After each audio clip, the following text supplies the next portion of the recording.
Wa kidini kutoka kaunti ya Migori wamelani vikali ukeketaji wa wasichana kwa lazima, wakitaja kitendo hicho kuwa cha kinyama, kinyume cha kisheria na ukiukaji mkubwa wa haki za binadamu.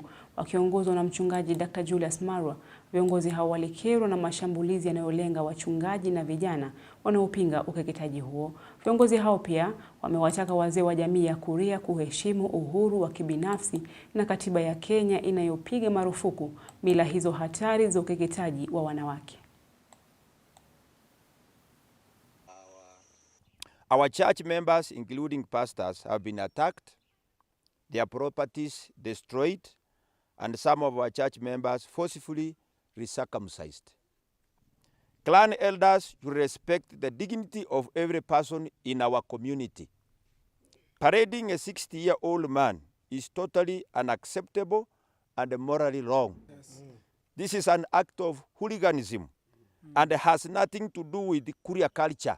Yes. Therefore, we demand immediate closure of all circumcision ceremony in Intimaru sub-county. Yes. The government should ensure that girls who are rescued and refused to be cut are protected and provided with the basic needs.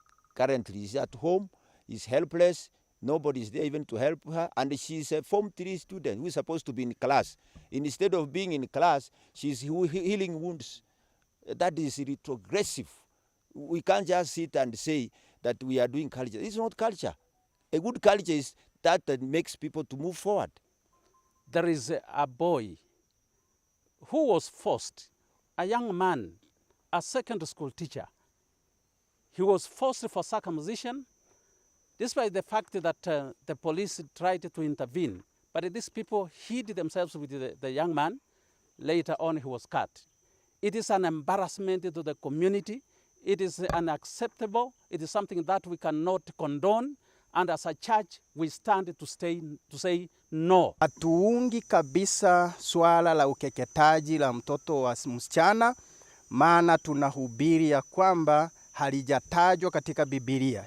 Vijana wakakimbia kutoka nyuma, wakakija wakasema kwamba leo lazima tukupeleke wewe Murisha, simama, lazima leo utahiriwe. So kwa ufupi ni kwamba hao watu walinipiga, walinichapa.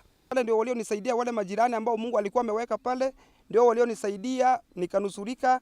Alafu baadaye nikaenda katibiwa, nikaenda nikaripoti kwa kituo. Kwa sababu mimi nilishatahiriwa na ilikuwa ni choice yangu kutahiriwa mahali ambapo nilikuwa nataka. Sio kama nilikuwa nimeogopa kwenda kwa kimila, kwa sababu niko chini ya kanisa, nililelewa kwa kanisa, ilibidi kwamba nitahiriwa kikanisa.